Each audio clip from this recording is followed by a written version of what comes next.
तो हेलो मेरे प्यारे छात्रों, मित्रों, विद्यार्थियों। आज जो मैं टॉपिक शुरू करने वाला हूँ वो बेसिकली बहुत ही डिमांडेड टॉपिक था। आप लोगों ने कमेंट सेक्शन में काफी बार लिखा। तो सबसे पहले जो आपके सामने स्क्रीन पर बुक है वो है human anatomy regional and applied part, यानी BD Chaurasia.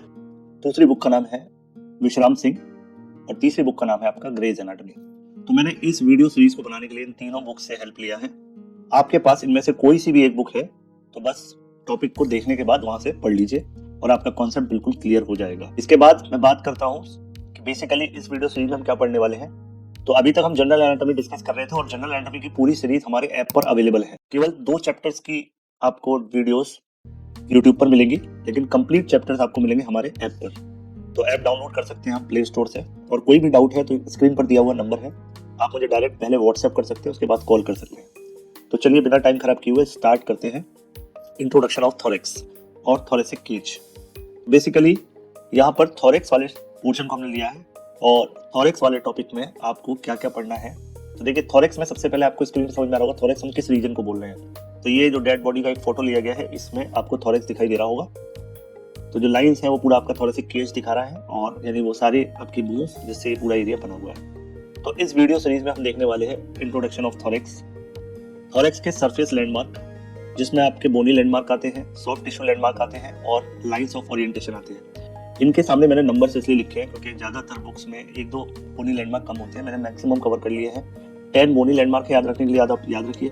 11 soft tissue landmarks होते हैं और करीब करीब 8 लाइंस होती हैं जो आपको पता होनी चाहिए। स्केलेटल ऑफ थोरेक्स की बात करें, या जिससे हमारा थोरेसिक केज बनता है, उसके बारे में हम डिस्कस करेंगे कि कैसे इसकी फॉर्मेशन होती है और इसके शेप में क्या क्या वेरिएशन मिलते हैं इन्फेंट के केस में, एडल्ट के केस में, और क्वाड्रूपेड या चौपाई जानवर जो होते हैं। फिर हम बात करेंगे थोरेक्स की ओपनिंग। ओपनिंग से मतलब थोरेक्स कोई एक क्लोज बॉक्स नहीं है, इसमें 2 तरफ, एक ऊपर की तरफ और एक नीचे की तरफ एपर्चर्स हैं। तो आपकी गर्दन की तरफ जो एपर्चर है उसको बोल देते हैं हम सुपीरियर थोरेसिक एपर्चर या थोरेसिक इनलेट, और जो पेट की तरफ ओपनिंग बनेगी इसमें अंदर, उसको बोलेंगे थोरेसिक आउटलेट या इंफीरियर थोरेसिक एपर्चर।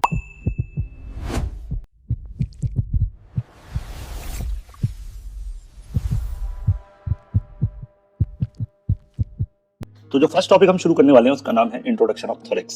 तो चलिए समझते हैं, ध्यान से सुनते जाइए और एक एक चीज आपके सामने क्लियर हो जाएगी। तो इस रीजन में, जो इस इमेज में दिख रहा है रीजन, वो बेसिकली अगर आप हाथों को और गर्दन से ऊपर वाले हिस्से को हटा दें तो इस पूरे रीजन को हम बोलते हैं ट्रंक। ट्रंक में आपका थोरेक्स और एब्डोमेन दोनों स्ट्रक्चर आपके कवर होते हैं। तो इसमें हम अपर पार्ट को या अपर ट्रंक को ही कंसीडर करते हैं। तो देखिए, थोरेक्स को मेडिकल टर्म है किसका? आपके चेस्ट रीजन का। जनरली जिस रीजन को हम चेस्ट रीजन बोलते हैं उसको हम मेडिकल साइंस में थोरेक्स बोलते हैं। अब ये थोरेक्स है क्या, इसको आप कैसे डिफाइन करेंगे और उसकी लोकेशन क्या है, तो पहले ये क्लियर होना चाहिए किसी भी टॉपिक को पढ़ने से पहले। तो बिल्कुल सिंपल सी बात है कि अगर मैं आपसे पूछूं कि इंडिया कहां पर है मैप में, तो आपको पूरे मैप में इंडिया की लोकेशन बताने के लिए पहले बताना पड़ेगा कि इसका एक्चुअल में पूरे मैप में इसकी लोकेशन कहां है in terms of other countries. ठीक, तो ऐसे ही पहले आप किसी रीजनल, आप कौन सी एनाटॉमी पढ़ रहे हैं? रीजनल एनाटॉमी पढ़ रहे हैं। तो रीजनल एनाटॉमी के लिए आपको पहले रीजन क्लियर होना चाहिए कि कौन सा रीजन है बॉडी में, ठीक है, जहां पर ये बिलोंग करता है। तो थोरेक्स के बारे में क्या लिखती हैं books? That upper trunk, thorax is the part of upper trunk. और यहाँ पर आप देख सकते हैं कि it is the top half of your torso. Torso कौन सा हिस्सा बताया गया है? It is the main part of your body excluding your arms, legs and head. यानी इसको हटा दीजिए, आर्म्स को हटा दीजिए और लेग्स को हटा दीजिए। इसके बाद जो कुछ बचता है इस बॉक्स के अंदर जो मैं बना रहा हूँ स्क्रीन पर, इसको मैं बोलता हूँ आपका टॉर्सो। क्या बोलते हैं इसको? टॉर्सो। और इस टॉर्सो के 2 पार्ट हैं, लोअर और अपर। तो अपर पार्ट में हमारा क्या आ जाता है? आपका थोरेक्स। क्लियर हुआ? लोकेशन की अगर मैं बात करूं तो start from the base of your neck and goes down to where your belly begins. तो यहां से एक मसल होती है, यहाँ पे आपको पता होगा, डायफ्राम। तो डायफ्राम से नीचे वाले हिस्से को मैं एब्डोमेन बोलता हूँ, और ये रूट ऑफ द नेक, इस रीजन से नीचे वाले हिस्से को मैं थोरेक्स बोलता हूँ। तो कुल मिला के ये इसकी लोकेशन है। अब बात करते हैं इसका फंक्शन क्या है, व्हाट डज इट डू। तो इसके लिए पहले हम देखते हैं कि बीडी चौरसिया में जब आप इनिशियल इंट्रोडक्टरी पैराग्राफ पढ़ोगे तो वहां एक लाइन लिखी है कि it provide boarding, lodging and shelter. It is basically a metaphor. Metaphor आपको पता है क्या कहता है, ठीक है। तो ये बोर्डिंग, लॉजिंग और shelter, it explain it's main job. ये एक ही लाइन में पूरा का पूरा आपको समझ में आ जाएगा इसका मेन फंक्शन क्या होता होगा। तो बीडीसी में ये लाइन जो यूज की गई है, इसका मतलब ये है कि बोर्डिंग, लॉजिंग, या कहते हैं ना किसी को रहने खाने की व्यवस्था कर देना है ना, तो सबसे पहले है house it houses vital organ, यानी इसके अंदर कौन कौन से हमें मेन ऑर्गन मिलेंगे? तो थोरेसिक विसरा में जो सबसे मेन ऑर्गन आते हैं वो आता है आपका हार्ट और लंग्स। तो basically it act as like a home for thoracic viscera. These are the organs inside your chest, mainly your heart and lungs. इसके बाद दूसरा है it protects the lower organs. दूसरा मेन फंक्शन इसका जो है, इसको पढ़ने का रीजन क्या है? It protect the lower organs because the ribs curve down and thorax also act as a roof and shelter for the top part of your abdominal organs like liver and stomach. तो मैंने आपको बताया कि यहाँ पर ये देखिए, ये रीजन कौन सा है आपका? डायफ्राम नाम की मसल है ये। इसके नीचे आपका एब्डोमेन शुरू हो जाता है, तो ये डायफ्राम के नीचे आपको लिवर मिलेगा, है ना, और आपका स्टमक मिलेगा। तो इनको प्रोटेक्ट कर रहा है ये, ठीक है, जस्ट लाइक अ अम्ब्रेला, है ना। तो ये लोअर ऑर्गन्स को भी प्रोटेक्ट करता है, क्योंकि ये जो बॉर्डर बना हुआ है इसका किससे बना हुआ है? बोन से। ये जो बॉर्डर बना हुआ है किससे बना हुआ है? बोन से। तो यहाँ पे आपको बीडीसी की लाइन क्लियर हो गई, यानी बीडी चौरसिया की लाइन क्लियर हो गई कि बोर्डिंग, लॉजिंग या शेल्टर जैसे मेटाफर को यूज करने का उसका पर्पस क्या था। तो बेसिकली मेटाफर का मतलब क्या होता है? मेटाफर का मतलब होता है किसी ऐसे वर्ड से जो इमेजिनेटिव वे में आप किसी को एक्सप्लेन कर रहे हो। इमेजिनेशन मतलब कोई दो चीजें हैं जिनका आपस में कोई रिलेशन नहीं है ना, लेकिन दोनों की क्वालिटी सेम है। तो कहीं पर आप बोर्डिंग, लॉजिंग या शेल्टर प्रोवाइड करते हो, या किसी हाउस में ये वर्ड यूज करेंगे, होटल में ये वर्ड यूज करेंगे, तो ऐसे ही बॉडी में ये जो लोकेशन है ये बोर्डिंग, लॉजिंग वाला फंक्शन प्रोवाइड करता है। अगला क्वेश्चन आता है कि ठीक है, अगर हमने इसको होटल या होम की तरह, इसको हाउस की तरह कंसीडर कर लिया है, तो डेफिनेट सी बात है ये बिल्डिंग किसी चीज की बनी हुई होगी। तो ऐसी थोरेक्स रीजन किसका बना हुआ है ये देखना पड़ेगा हमको। तो देखिए, ये बेसिकली बनता है थोरेसिक केज से। थोरेसिक केज क्या है और थोरेसिक कैविटी क्या है, ये दो बातें क्लियर होनी चाहिए। तो थोरेसिक केज यानी घर है, घर की चार दीवारें हैं, तो वो बन गए आपका थोरेसिक केज, और घर अंदर से खाली, उसके अंदर रूम्स बने हुए हैं, वो हो गई कैविटी। क्लियर? तो the region is held together and protected by bony structure, ठीक है। तो जो बोन्स हमारे थोरेक्स बनाने में काम आते हैं उसको हम बोलते हैं रिब केज। क्या बोलते हैं? Rib cage. और ये रिब केज बोल दो इसको या थोरेसिक केज बोल दो, बात एक ही है। This provide the strength needed to protect your organ while still being flexible enough to let you breathe.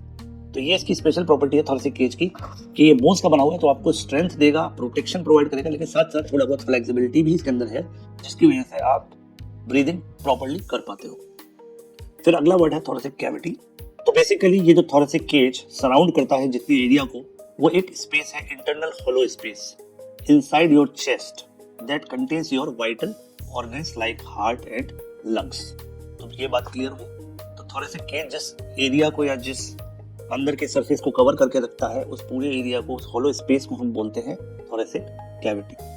तो आई होप यहाँ तक आपको थोरेक्स के बारे में थोड़ा थोड़ा आइडिया लग गया होगा।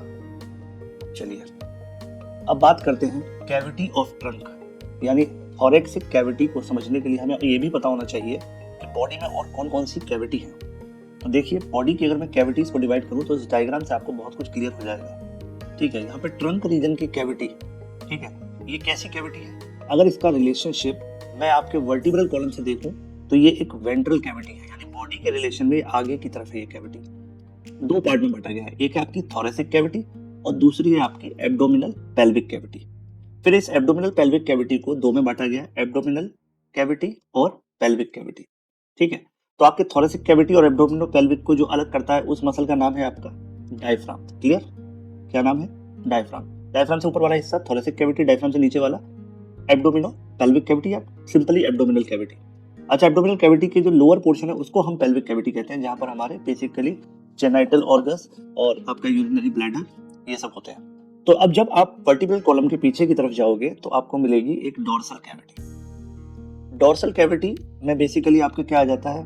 क्रेनियल कैविटी और स्पाइनल कैविटी, जो हम फर्दर नेक्स्ट चैप्टर्स में पढ़ेंगे। तो फिलहाल हम यहाँ फोकस करेंगे कैविटी ऑफ ट्रंक रीजन, या जिसको वेंट्रल कैविटी बोलते हैं, है ना। और ये डिवाइड होती है किससे? डायफ्राम से। इसमें अपर पार्ट को हम बोलते हैं थोरेसिक कैविटी और लोअर पार्ट को हम बोलते हैं abdominal cavity. Clear? Thoracic cavity के अंदर दो मेन ऑर्गन होते हैं जो they are vital for life, जिसमें सबसे पहला आता है ऑर्गन ऑफ रेस्पिरेशन, जिसको हम लंग्स बोलते हैं, और ऑर्गन ऑफ सर्कुलेशन, जिसको हम हार्ट बोलते हैं। तो थोरेक्स, रीजनल थोरेसिक एनाटॉमी में हम लंग्स के ऊपर भी डिटेल स्टडी करेंगे और हार्ट के बारे में भी डिटेल स्टडी करेंगे अपने फर्दर आगे के चैप्टर्स में।